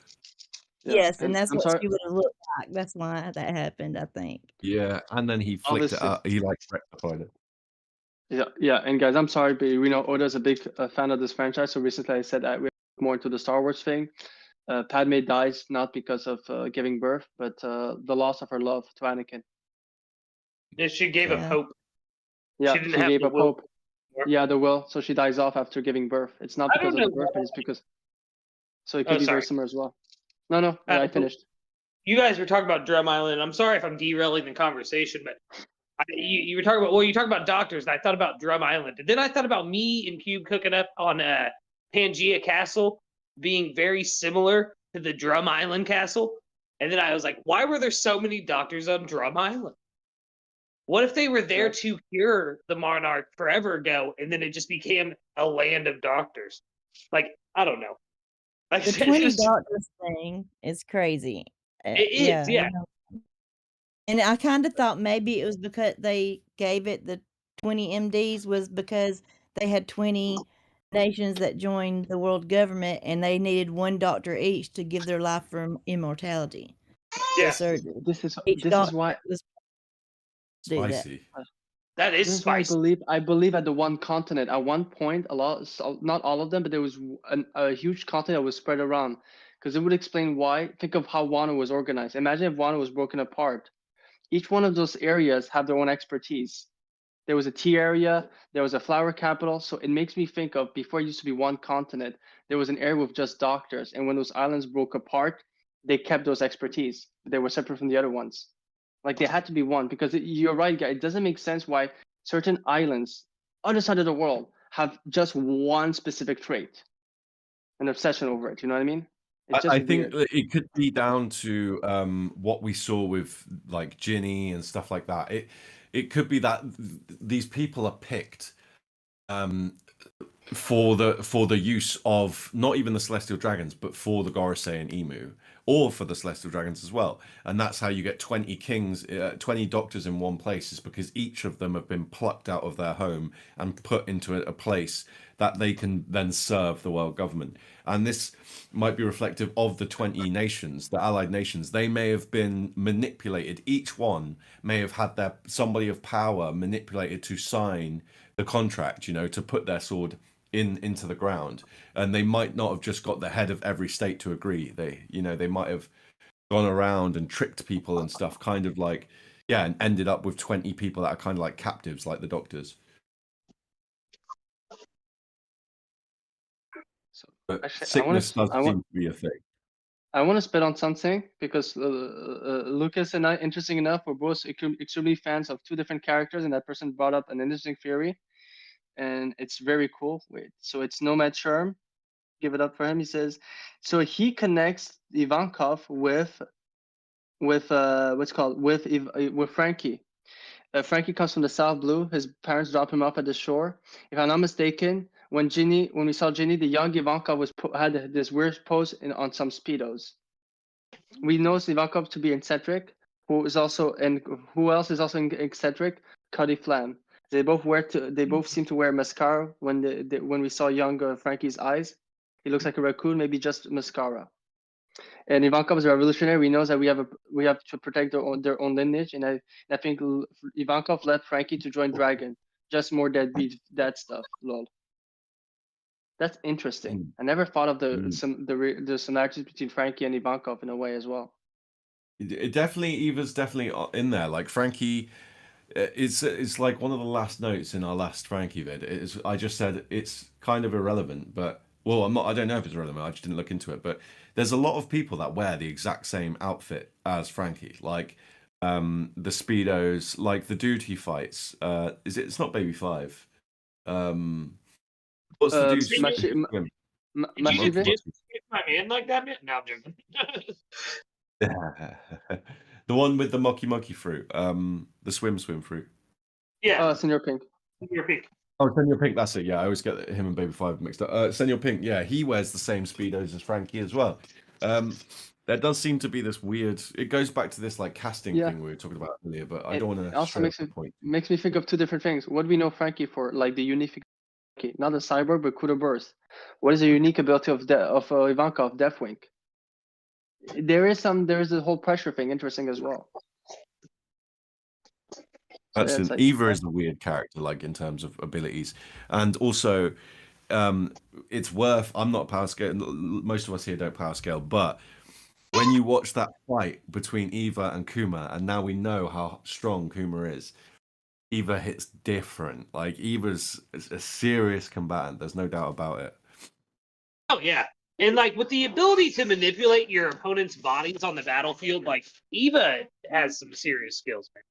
But like you said, I'm not a power scaler, so I don't want to get into all that. But dangerous, but very dangerous character. Like... So you were muted, Lucas. What did you think of that Ivankov in that way? What's your thought on it? What did you? You had to mute up. I know because Lucas was muted up before, but he muted back up. I was curious because Lucas I'm a huge Ivankov fan, but he's one of the biggest Frankie fans, so I was curious about his thought on it. But yeah, it's honestly Nomad. I really like it. It's an interesting approach. I've never thought of it. A few, like I haven't been able to check the chat much. I've checked it twice, and I saw a few names absolutely popping off in the comments, like some really spicy comments. And I saw you talk about. I know who you are, talking about Kawina. Having a Kawina baby, I'm down. But yeah, I missed that chat earlier. So yeah. But yeah. So we've done the letters. Okay, cool. So what about? I've got two more bigger topics. One of them is the Cypherpole thing. Like Kube and I talk about this often about Big News Morgan. What's going on with Cypherpole? Why is there so many people related to each other, seem to be in Cypherpole or tied to Cypherpole? Even Kumadori's mum was said to be a small old granny assassin in an SBS. So I was going to ask, do we think Kaku's related to anyone in the Cypherpole or the Gorosei maybe because he speaks weird? Do we think Lucci or Hattori have any weird connections to the Gorosei or Emu or higher up levels? What's your thoughts on Cypherpole? Let's start with Lucas. No, I was just going to say, I don't know, actually. I haven't put too much thought into the Cypherpole thing. With Rob Lucci and Kaku, though, I always just assumed that their families were probably higher ups, like God Knights, maybe. Interesting. Lucci was said to kill 500 soldiers on his own as a kid, which is very God Valley behavior. That is extreme God Valley behavior, my man. And to be able to do that and not get a bounty and to be rewarded and seen as a top soldier for CP agencies, that's definitely that right there speaks to itself. If you did that and you weren't wanted even as a child, you've got some connections. I think really the Cypherpole stuff is Oda's way of writing nepotism. These are yeah. Go ahead. I don't want to counter it. I want to give an what if approach because if my thing is in it, I think yours is very good. Is the best example is I compare Rob Lucci and Kaku to Arlong and Hody Jones. Hody Jones hates to hate. Arlong knows where he hates humans. You know what I mean? And there's an interesting thing at the beginning of Egghead. You can see Rob Lucci asking questions he shouldn't have. And Kaku was the first one to say, dude, you know the protocol, just pop up. So I'm wondering if what Rob Lucci comes from the Sheep's House program, and however Kaku comes from royalty, God's Knights. because that could explain the difference. Like Kaku being very polite, Rob Lucci, Rob Lucci, he connects to that bird for some reason constantly. He is the one who is shown to be recruited at 13 years old, while Kaku, we don't know what age he joined. So it could be that the two dogma that you have in the world government, either sheep's house or either royalty. It very much touches on what Lucas said about nepotism. There, it's like almost two forms of nepotism. One of them is Kaku speaks weird, it's possible he's related to, as you say, a higher class and was given the position, whereas there's other people that have been dragged through shit to get there. But there are some weird things with Cypherpol that we've seen more recently. For example, CP9, they did some pretty, they were in trouble. And they were chased all the way down to their island in a cover story where we saw them take on animal forms with silhouettes looking just like the Gorosei and the Sea Beasts when we first saw them in Egghead, which is very strange. But then they're forgiven and given promotions and also seem to have awakened some devil fruit abilities.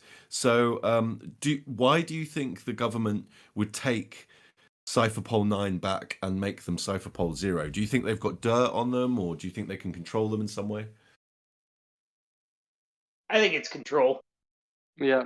I think it comes back down to that nepotism too, though. Like, you are the sons of our greatest warriors. Why would you do this? Like, how could you fail like this? We're gonna give you one more chance to prove yourself. Like, no one else would get a second chance unless they were the kid of someone very powerful. That's a really good point. That's a really good point. They might be given a second chance because they are like, the daddy is some sort of big dad. Look at Spock, man.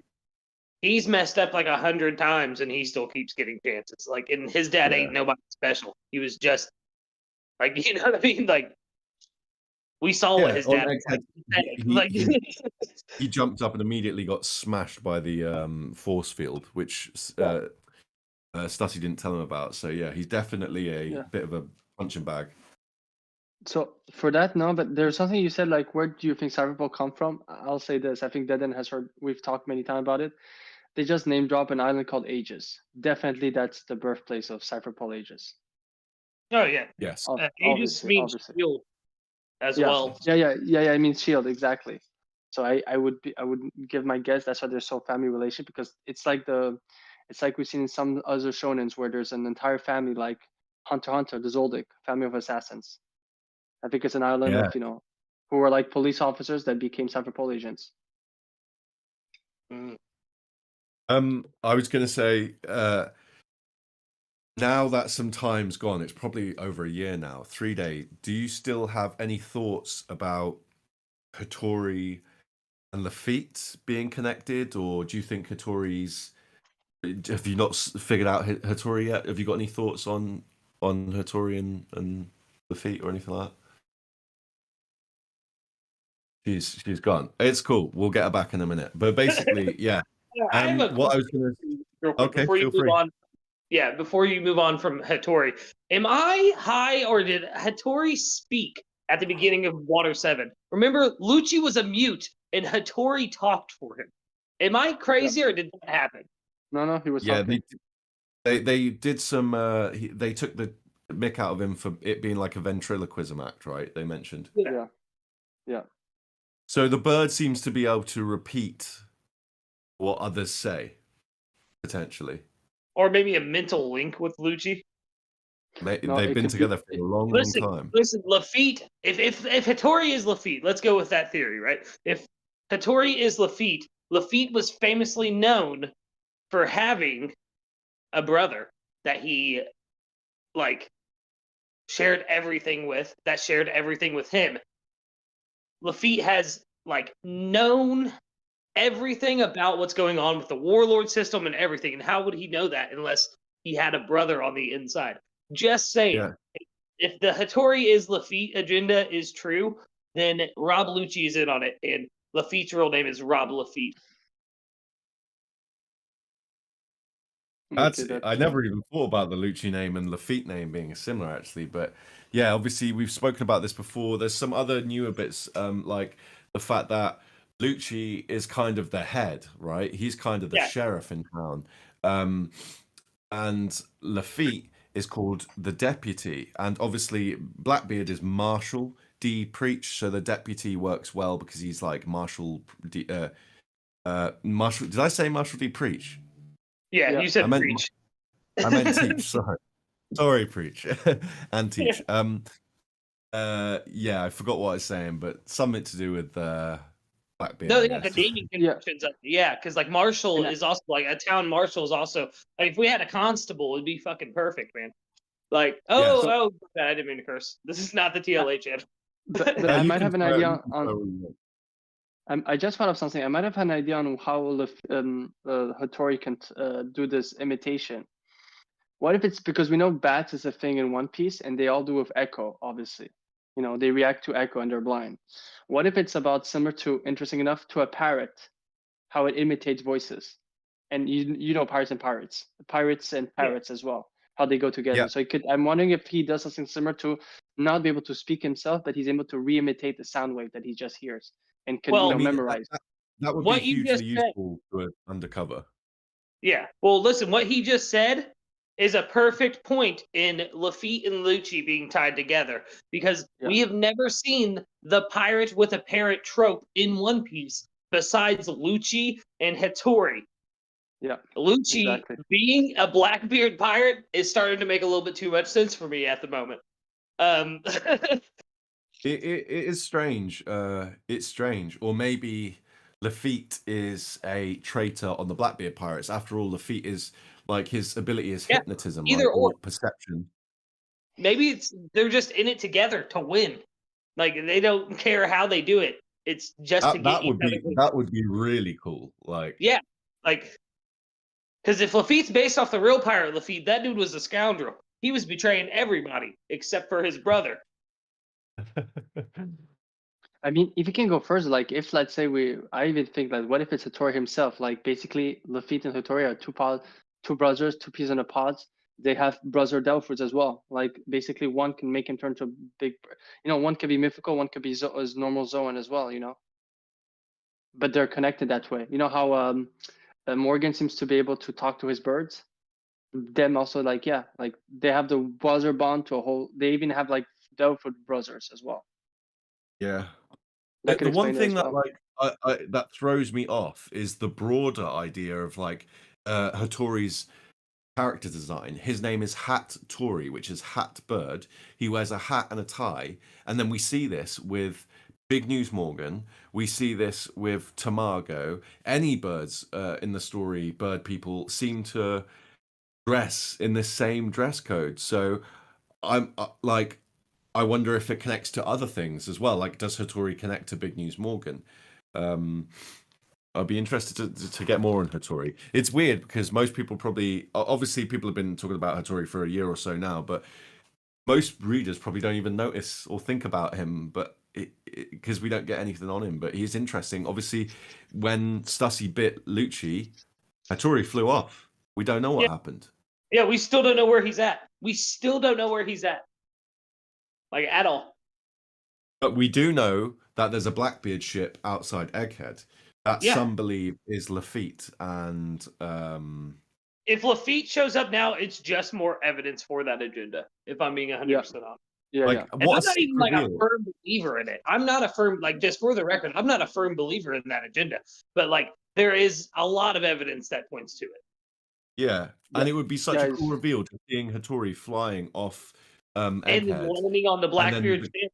camera Like- and just landing on Lafitte's like shoulder or something. Yeah, Yeah, like that would be fucking insane, man. That would be insane. And Rob Lucci and Lafitte dress similarly. Like they both dress, like you were saying, like they dress so much alike. I have to shout out our frontline combatant Dill because he said that Marco was Whitebeard's parrot. You're right. Oh, by the way, Dill is like people will claim this theory all day long, but Dill was there with 3-Day when this theory first ever was conceived. I remember it. I've probably still got the DMs, in fact. Anyway, so with that in mind, do we think there's any other alternative agendas going on Egghead? For example, Stussy, Vegapunk. Do we think that there's any betrayals coming, or do we think that there's any surprise twists for any characters? I'm not so sure with Stussy. I think a lot of people expect her to betray Vegapunk or like betray the people in general.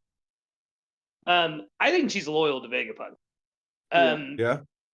As far as the Vegapunk thing, I think one of the Vegapunks will leave with the Blackbeard Pirates. And willingly would you lean naturally towards York? Naturally, yes, because I don't see, even though I want her to, I don't see Oda killing her off. But I kind of think Edison will be taken by the Blackbeard, either willingly or unwillingly. I thought he was the traitor, like the entire time that whole thing was going on, because I was like, that guy's just too. Like, he's a Thomas Edison in real life is.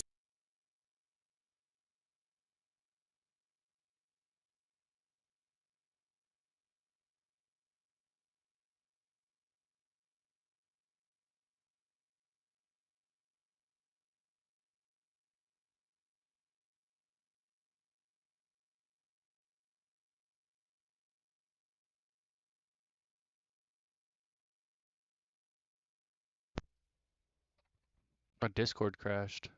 Sick. Oh, my Discord crashed. Yeah, no worries, no worries. I'm Are we live, Fritz? Yeah, go for it. Okay, cool. Shit, what were we just talking about? Oh, I was saying that like somebody's a massive dick, right? Yeah, Thomas Edison. Yeah, Thomas Edison was supposed to be a bit of an asshole. So... He stole everything from like Nikola Tesla and other inventors. Like there was a guy who invented the camera before, like the movie camera before Edison. Dude disappeared on a train one day randomly. Just saying. Like Thomas Edison never came back. Never came back. So it wouldn't surprise me if Oda had Edison, because Oda is a Tesla fan, right? We know this. So it wouldn't surprise me if Oda had Edison join the Blackbeard Pirates, like a FU to Edison. That would be hilarious. So actually, I love Edison, but I want to bring up someone else. If that person also survives, but he won't go with Blackbeard. I think York is fitting to go to Neomads. York willing to create the Mother Flame, then hitting Vegapunk. But this version of Vegapunk has a strong desire that even the original Vegapunk, or at least Stella, is appalled of. And we know Judge, Queen, Judge, and Caesar Clown wouldn't be scared of going that route. So it could be also Neomads. Literally, this time you don't have Stella or the original Vegapunk, you have York with them. Which would be interesting. Gentlemen, I hate to interrupt. I have to go for a little bit. I appreciate you having me on, and it's been a blast. Love cooking theories with the boys. But yeah, I gotta go. I gotta charge my phone before the meeting today. Yeah, no worries. We'll be seeing you. I'll wrap up on the hour so that we're ready for the staff meeting afterwards. So we'll see you in 20 minutes. Yes, sir. Later, guys. Take it easy. Thanks for coming. See you, man. Yes, sir. Yeah, 3-day. I'm not sure if you heard we were talking about Lafitte and Hattori. I was wondering, are you still... What's your thoughts? Do you still think that's an option, or do you think that there's anything else going on now, or... I think it's a huge possibility. I mean, there's a connection, no doubt, in my mind. Yeah. 100%. I mean, there's just too many similarities, and he does have the white wings, and they were drawn extremely similar to each other. So, yeah, you know I definitely think so. What's interesting is what age is... Wait, I just have to check something because I look at the age of Lafitte and Hattori, but I need to see the age of Rob Lucci. Once I have the age of Rob Lucci, basically I need to know what age was Rob Lucci 24 years ago. I don't think we know Hattori's age, but we know that Hattori was present, looked exactly the same when Lucci was young, as it was 13 or 12 or 11 or whatever it was. So that's interesting. That means 24 years ago. 24, 26 years ago, depending, because I don't know if that image of Rob Lucci and Hattori was from pre-time skip or post-time skip, but that was 24 years ago. And Lafitte now from 24 years ago would have been 17 years old, the exact age of Luffy, but also the exact age of Ace when he left town, because you have to go with brothers. And if you think about 17. So 17 and 33, for those who don't know, I know Kube already knows, in One Piece are the major transformation ages. Because like the hero's journey, it's just a standard age to choose. So what do you think happened to Lucci around 17? No, because I think is interesting is the fact that Hattori is with him 24 years ago. He would at least be the same age as Lucci or older, and it could be the same thing of we're talking about brothers, Luffy and Hattori maybe being brothers. It could be parallel to the Ace and Luffy going on their own travels, you know, like keeping a tab on Hmm. one another. Like think about it, Do Ace we always kept an eye on Luffy, even do in we his know troubles. when Lucci's birthday is, and do we know when Lafitte's birthday is? Ooh. Wait, let me check Lucci's birthday. So Lucci, he's born June 2nd, and he's 30 years old now. And Lafitte is 41, and he's born March 13. So 213, and the other Yeah. one was 6-2. Interesting. That means that Lucci Okay. would have been 16 years old in that flashback. So either Hattori is the exact same age as Lucci or a bit older. So it would fit with Lafitte as well. Because Lafitte would have been Yeah. 17. Yeah, it's a Yeah. weird one. We've looked into the Hattori and Lafitte stuff, but I've never looked too much into the Lafitte and Lucci thing. And I like this idea of one of them being the younger brother and them two having their own little little duo going on the sly. I mean, it is pretty Yeah. ridiculous though that like Lucci just seems to do what the chuff he wants, and the world government are cool with it. But I suppose they have Sword who do the same, and Oda's cool with that. So it is what it is. Yeah, my thing is the Lucci thing, because I do like that approach. We need to know more how he was recruited into Cypherpole at such a young age. Was it through the sheep's house? Then it's very tough. But if he came himself joined the Cypherpole, that's a different story.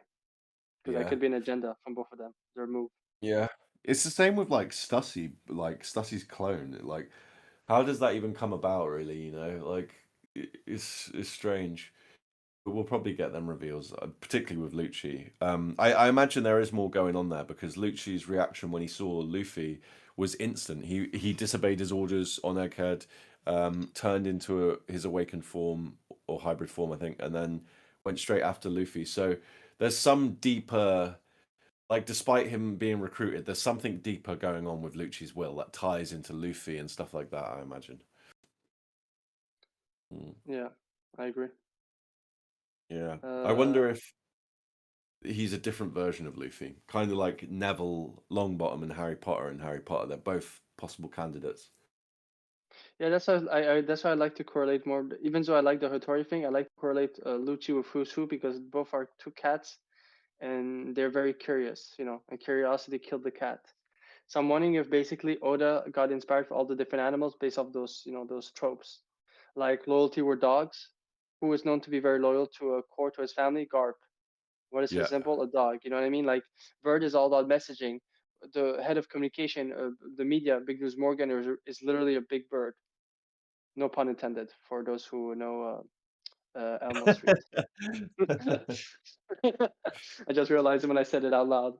But you know, it's like literally like a big bird. So yeah, I think like Oda is doing like think about it. A lot of the characters who we connect to be a bit dubious is very snake-like. You know what I mean? Think of Yeah. Kaido, and he's a look at King and Queen, how they're described with their thing, and they're very reptile-like because of being dinosaurs. And you know what they say about reptiles? Like, there are people who will that are not actually trustworthy. So you have all of those stuff, you know. Obviously, all the butterflies we get connects to what? To flowers.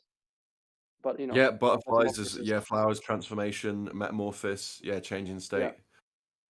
This So, is yeah. why we see Emu with him, I imagine, because of the whole Vivi thing and I mean the Lily thing and the transformation. It goes even deeper. In the anime, when Lulusia was destroyed, as literally the island was being destroyed, we saw the effects of the butterfly. So you could say literally the island was also having its own metamorphosis. Just Yeah, the but worst like kind. brilliant. Yeah, completely. Like we saw the glitching going on, like the break in the Matrix, which Yeah. could be sort of indicative of Emu using the voice of all things or some game breaking, Matrix breaking ability to cause this much destruction. This leads me on to our last topic though, before I start wrapping up and dropping a bit of promo and stuff. Like,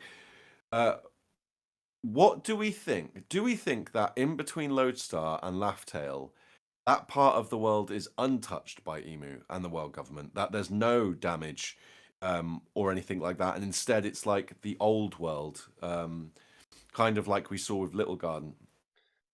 What do we think is in between Lodestar and Laughtail, essentially? Mm. Because You know my what? thoughts are like, sorry, Karen. No, I was gonna say I would go after 3-Day because usually 3-Day has those kind of stuff is her ballpark. But go. I was gonna say. But yeah, I was going to say that Lucas and I were talking recently about it, and this is what like Little Garden could be. You know, Little Garden could be a window into the real world, and the real world, like when we get past Lodestar, we might find out that like there is dinosaurs walking around, and there is massive trees everywhere, and the water is quite wild and dangerous, and it's like the old world. It's the last part of the world that hasn't been fucked by the world government, essentially. That's what I'm thinking. So the I reader think will it's sealed get a away. clue. Say again? I said, I think it's been sealed away in basically another dimension. That's why it's so hard to find. And do you think that we have to? How do you think we get to that dimension? Do we have to go to Lodestar? I don't know. Hmm. I mean, I can go with my idea of Laughtail and why you have to go to Lodestar at one point. I think it's Free. all about the clouds. I think it's inside Okay. clouds. And there's something about Lodestar because think about Lodestar's connect to what? Elbaf, and for some reason we've seen how the clouds and some trees intertwine. And I think something about Lodestar is it's like maybe not the highest point, but a magnetic pull. Like I think it's one of the places like from Lodestar you could it's one of the places where you can even maybe get like hint there's something around, but you can never tell. It's a bit the whole the compass is going crazy for some reason when you're at I Lodestar, I not agree. realizing it's Laughtail as well. You're being hit It also by could be. Laughtail. It could be reacting to it be Lifetail being locked in a different dimension. I don't know, but Yeah. it's Lucas some- and I spoke about this as well yesterday. Maybe the magnets don't end. Maybe they go somewhere else, like you say, 3-Day, some it different couldn't plane. find the island, so I guess they just spun around. I don't know. Yeah. And I think that's the statement of Roger. He said the moment he arrived there, it was an island, and I think because it could be simple as the navigator said it's weird with the internal pose, the lock pose. It's still trying to lock into another location. Then he says, how is that possible? This is the last island. Then realizing this is not the last island. There's something else. Yeah. I think like whatever happens, there's going to be something significant there because everything in the Grand Line, particularly the minerals and metallics, they all go down the Grand Line and end at Lodestar.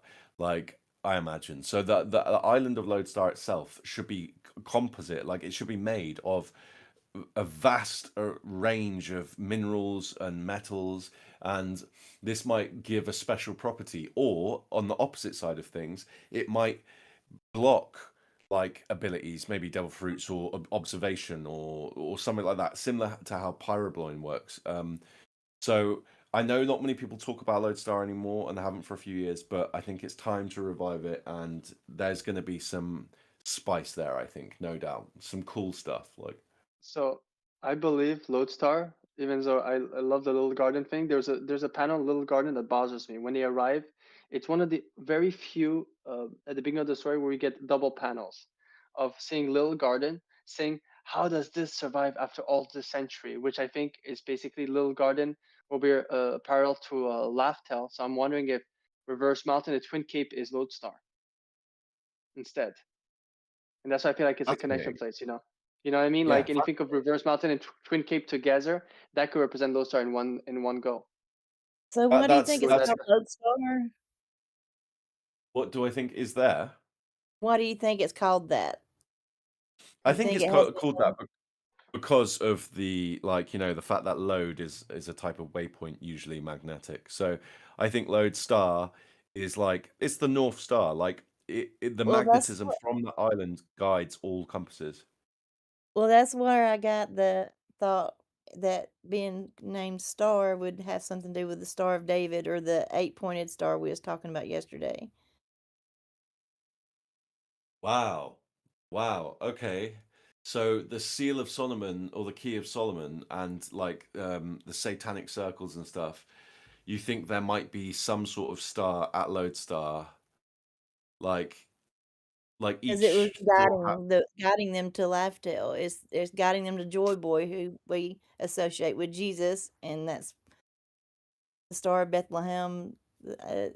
It led them to Jesus in the Bible. So I'm wondering Yeah, if 3 it's wise men connected. followed it.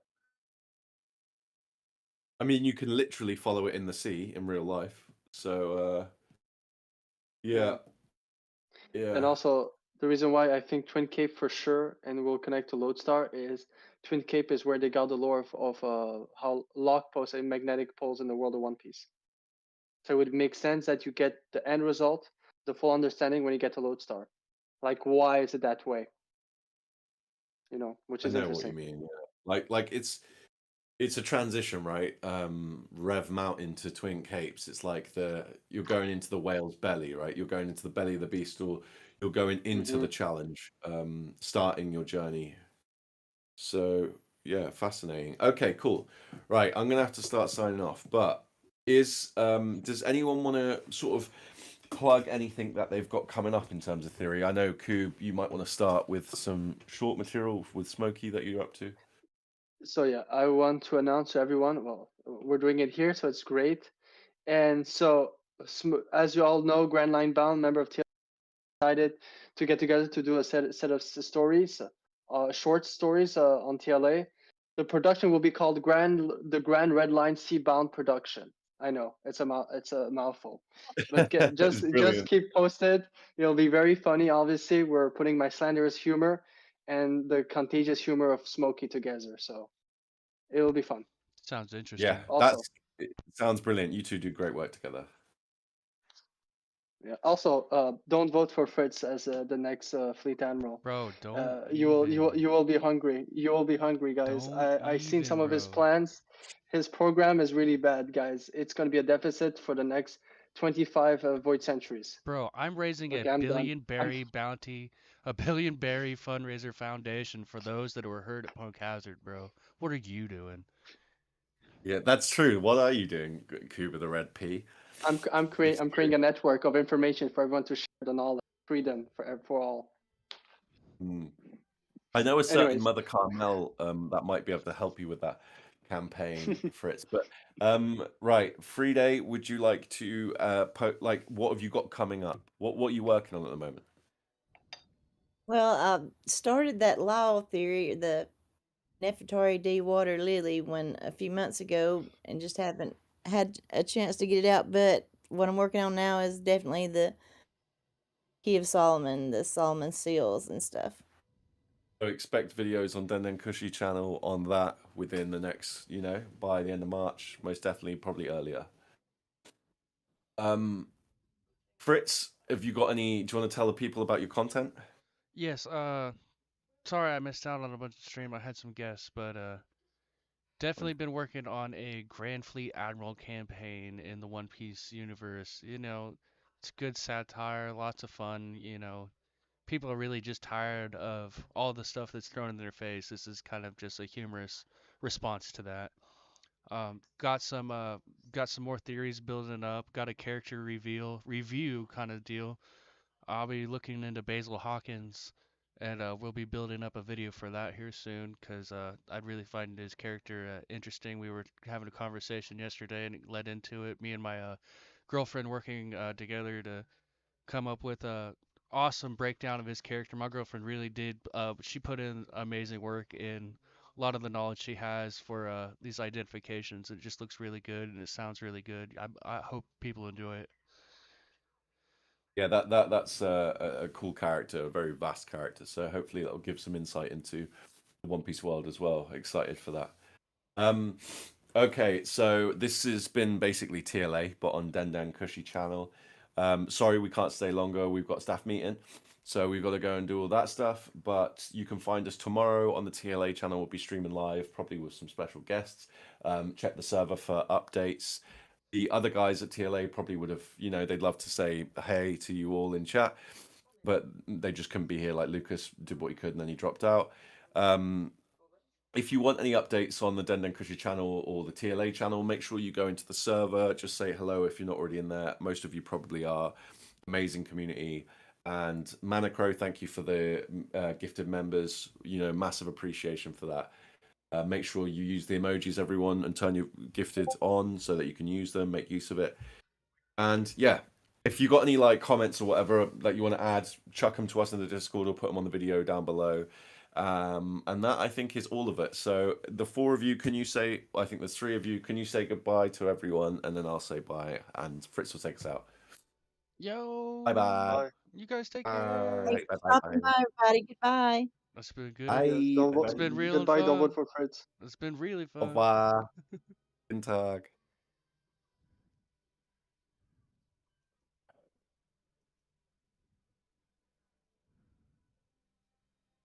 Boom, numbers.